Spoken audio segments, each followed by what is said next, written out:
Good morning, Adam. Good morning, Dan. How are you doing? I'm doing okay. You know, Good. we downsized here in the man cave. We're down to a couple. I got some Danettes on location there at their homes, but everything else is good. It's very responsible of you. We are, I think, redefining how the world will work moving forward. I think this will change a lot of things. It'll be interesting to see the fallout of everything. What do you expect to find out from Alan Sills, the NFL Chief's medical officer, on the impact of the coronavirus? Well, this is a situation really where I think he gets put front and center, and Alan Sills is a brain surgeon by day and is in charge of all these issues for the NFL. So he is the one that is basically debriefing the teams, debriefing the league office, debriefing Roger Goodell on the daily matters that face the NFL. And I think right now they're just trying to act like everybody else responsibly and do the right thing. And look, the draft is scheduled to go on April 23rd, 25th. I don't see how it's going to happen with teams conducting it from their headquarters and talking to a number of executives, front office personnel, coaches over the weekend. They all think that if the draft happens on those dates, and I don't think there's been too many discussions about moving it so far, Dan, but we're a month out. But if it happens those dates, that this would be the first draft done with remote teleconferencing, where GMs and front office members are in their home and communicating the way that so many of us are these days, which would throw a new wrinkle unless the NFL decides to move it. And Alan Sills, of course, I would think would be at the front and center of that. He's at the front and center of what will be, I think, the cancellation of all off-season activities. Can't imagine how these teams are going to go through anything like that. The 5 teams with new head coaches were supposed to be able to get underway Monday, April 6th. That's not going to happen. Can't imagine it's going to happen anytime soon. And so they've got to figure this all out, just like everybody else has got to figure it all out. You got your people out in the field. The NFL's got its people at home. I'm working from home. ESPN has its people at home.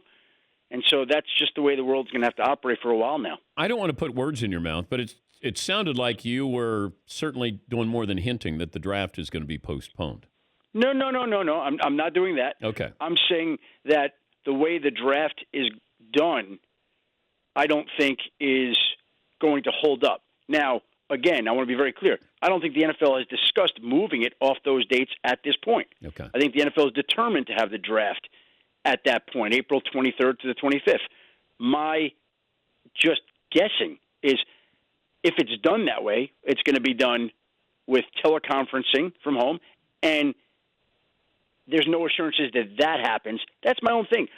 Dan, look out the window. Look at the world. Oh, I know. I don't think these scouts can do their due diligence. The teams can't. You can't be in person with somebody for workouts. There's no pro days.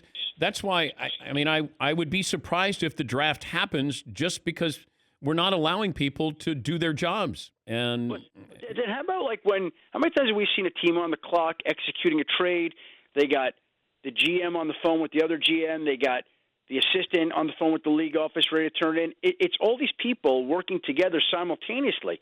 Now, again, we haven't been in the situation to understand how it works, but can you do that with everybody on a FaceTime call? Yeah. Can you do it through Zoom? I don't know. I really have no idea. But if that is the case, then maybe there needs to be more time on the clock for teams, an allowance for that, or maybe they're going to have to move it back and wait till everybody can be back in the office, whether that's a month from now, 2 months from now, 4 months from now. We don't know. We're in a whole new world here. But you also have Tua, who puts out a video because you can't go and visit him. You can't have a pro day and you have teams go out there and see him in person. Did he help his stock at all? I don't know if you've talked to anybody about it, but I'm assuming you have. Did he help himself out with that video? Look, he's going to be able to control the narrative and show teams videos of how well he's healing, and it looks encouraging. But the bottom line remains, I don't think it changes anything. Teams, doctors cannot get their hands on him. They cannot put him through a physical examination. We have no idea about the blood flow in that area. We have no idea exactly how that hip is healing. It's one thing to just put out a video where it looks like you're moving well. What's really going on in there? I have no idea. And the teams don't either. You look at it on the surface and you say, hey, you're excited for the young man, and it looks like he's certainly progressing, but some team is going to be making a major investment in Tua. And that investment is going to be in the form of dollars and maybe draft picks by moving up. And he was always going to be something of a medical gamble. not his talent. He's a number one overall pick talent. We're not questioning that. We're just saying that there are questions about the hip, the ankles, the durability. That was the question on him coming out. So if that was a question then, without anybody putting him through an examination other than the exam in Indianapolis at the Combine in late February, aren't those questions still going to be there whenever the draft is held? Yes. We're talking Adam Schefter, the mothership. If I told you a month ago that these moves would happen, what's the one that you would say, I didn't see that one coming? Of all the moves that have happened over the last 10 or so days, Dan? Yeah. I guess Teddy Bridgewater to Carolina. We didn't really talk about that one. No, people thought Teddy would wind up in Tampa, and some guy named Tom Brady took that slot, and it bounced Teddy Bridgewater to Carolina, which also signed the XFL standout P.J. Walker, which means that Kyle Allen gets traded for a fifth-round pick when the Panthers, I don't think we're going to be able to get back anything for Cam Newton. So think about that for a second. Kyle Allen goes for a 5, and you can't even get anything back for Cam Newton. And you can't get anything back for Cam Newton, I don't think. If they can, good for them, because of the world we live in. Again, medical issues, former NFL MVP. Teams will want to examine him, and you're not going to trade for a guy due $19.1 million with medical questions when you can't put the guy through a physical. So that becomes problematic. So in this day and age, in this offseason, Kyle Allen, through draft pick compensation, is deemed more valuable than Cam Newton, as crazy as that is. Or Kyle Allen, yeah, right, exactly. Yeah. That's what I'm trying to say. I get it right. Okay. How many teams do you think were truly interested in Brady? To make an offer. Well, I could tell you this, Dan. I think there were various teams at various points going through various exercises about whether or not they would make a run at Brady. So let's just say a team like the Bears had conversations about whether they should go after Tom Brady and wait. Does that count as a team that's interested or not? No. I'm just asking. Somebody who was ready to make an offer there. Okay. I would count, in my mind, teams that ultimately did, right? Yeah. Ultimately, 3 teams, probably. So Patriots, Buccaneers. Well, I don't even Chargers. Maybe 4. I wasn't even including the Patriots because I don't think there were an offer ever was made there.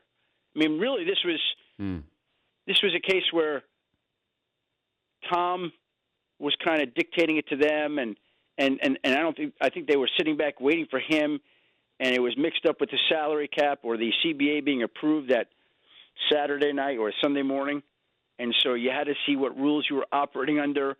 But then once they knew, it never seemed to take off with New England because Tom had to talk with Robert Kraft to let him know he's moving on. So I don't think they ever sat down, the two sides, and said, "This is what we're thinking of offering you. Will you?" I don't think they have. I don't think they did. And it wasn't one of those situations where that would have been hard to figure out if Tom wanted to be. I think both sides, as much as they love and respect each other, I think that's what people are losing sight of a little bit. I know that people want to focus on the negative aspect of it. Oh boy, there were issues, and Tom didn't feel appreciated, or each guy wanted to do things his own way. Again, I think these guys were together. I mean, Tom and Bill and the Kraft, 20 years, won 6 Super Bowls, right? And so, as it was brought up to me by somebody involved in the process, like there are people who work for companies for 20 years. Is everything perfect? No, but it's a great run. Or there are couples that are married for 20 years. Is everything perfect? Definitely not. And some couples after 20 years, they just say, you know what? Enjoyed it. Great time. Some cherished memories. Just want to go do something different. I think both sides did the right thing here. I don't disagree with that. Yeah, I think that because I was at ESPN for 18 years. And there you go. Okay, so when you left there initially, you probably were a little miffed that it didn't go exactly the way you would have wanted, right? No, I wanted to leave. Yeah, okay. I just didn't like how it played out after I left. But I just wanted to have fun. I wasn't having fun. And a lot of it's of my fault not necessarily ESPN. It had changed. I wanted to move on. So I understand this completely. Well, so you were Tom Brady before Tom Brady came along. Yeah, absolutely. See that, Dan? And let's just call it like it. You just didn't want to work with me. Eisen gave me a bad scouting report on you. And yeah, well, he did. Well, hey, you weren't the only one to get a bad scouting report on me. All right, run down. Let's just go quickly here. If you could place these quarterbacks, not where you think they'll end up, but place them, where would you place Jameis Winston? But let me just say this before we play this game, right? Yeah. The hard part is the chairs are all filled, Dan. So now it may be a team that says, let's go take a flyer on this guy that doesn't even make a lot of sense. Like, I'll give you some teams that are out there that I think it would be smart of them to sign a quarterback. Pittsburgh makes some sense to me. Jacksonville has got an opening behind Gardner Minshew. That makes some sense to me. If I were a quarterback, I would just say, you know what, I want to go to a place where I'm going to learn. Like, I want to go to San Francisco and work under Kyle Shanahan. I want to go to Kansas City and work under Andy Reid.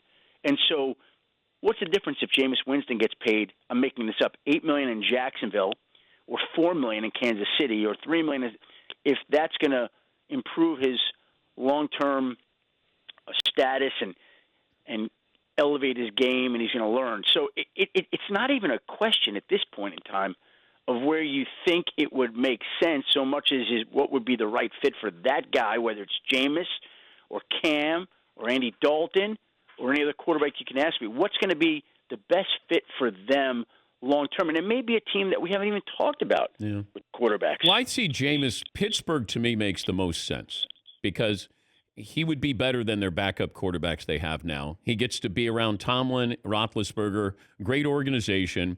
And then you get that opportunity maybe in 2 years when Ben decides that he's not going to play anymore. Now you can do what Ryan Tannehill did. You wait your turn, and then you get your opportunity to sort of reinvent yourself. I don't know what Andy Dalton does or Cam Newton does. Yeah. I don't know if Tyrod Taylor is going to be the Band-Aid with the Chargers, then you're not going to bring in somebody else there, and you're going to draft a quarterback. And I get it. I understand what you're saying. And then like Cam Newton to Jacksonville, to me, would make sense from the standpoint of Gardner's your guy, and Cam is still there and can help. But I don't know what their egos are. Like, is Cam going to go, hey, I'll be a backup? No worries. Jameis would probably be a backup, and so would Dalton. How about Green Bay in the mix, right? Like, that would be another team that you wouldn't necessarily think of. But let me go back up Aaron Rodgers, 37. Let me go learn there and see how that works out. And that's the kind of thing I'm talking about here. Like, how about if you're Cam Newton, is it worth taking a flyer and say, let me go to Dallas in the event that they can't figure out this contract situation, and I'll take over for Dak Prescott? Well, I thought Jameis Winston with Dallas, because that gives you a little bit of insurance if it doesn't work out with Dak, and now you have Jameis at age 26. I thought that made sense, but people said I was crazy. Am I crazy? Well, no, Dan, you're never crazy. Oh, yes, I am. Yes, I am. No, I don't think so. Again, these quarterbacks, it was always going to be a question of there were more. This was the first time ever there were more quarterbacks available than starting jobs ever. And so there were going to be people like Jameis and Cam and any other quarterback we want to put into that situation that were going to be in the spot they are today, where it's hard to find a landing spot. You brought up the Chargers. Yeah, Tyrod Taylor, that's the guy, and they drafted Easton Stick last year, who they happen to like, and I expected to draft a quarterback somewhere high, whether it's round 1, 2, 3, whatever it may be. And so if you draft a guy and you like Easton Stick and you have Tyrod Taylor, who you believe, there's your quarterback room right there. Yeah. I'll leave you with this. The team that had the worst offseason so far is who? The worst offseason? Oof. That's a hard one. Who stands out to you? McLovin, give Adam the candidates. So we put up a poll: the Texans, the Cowboys, the Rams, the Jaguars, and the Patriots. I'd say, listen, I never like to put anybody in a category like that, but if you're the Rams, you got to be discouraged about losing the guy in Gurley and having to make some of those moves. It's been a tough off season for them. So that would be a candidate, and that would stand out to me. Yeah, I could have done it where I would rank in order of these teams who had the best offseason, and then we'd eventually get to the Rams as the worst of those teams. Yep, there you go, right? Yeah, it's all semantics there. Thank you for spending some time. I know you're busy, and stay safe, and thank you again.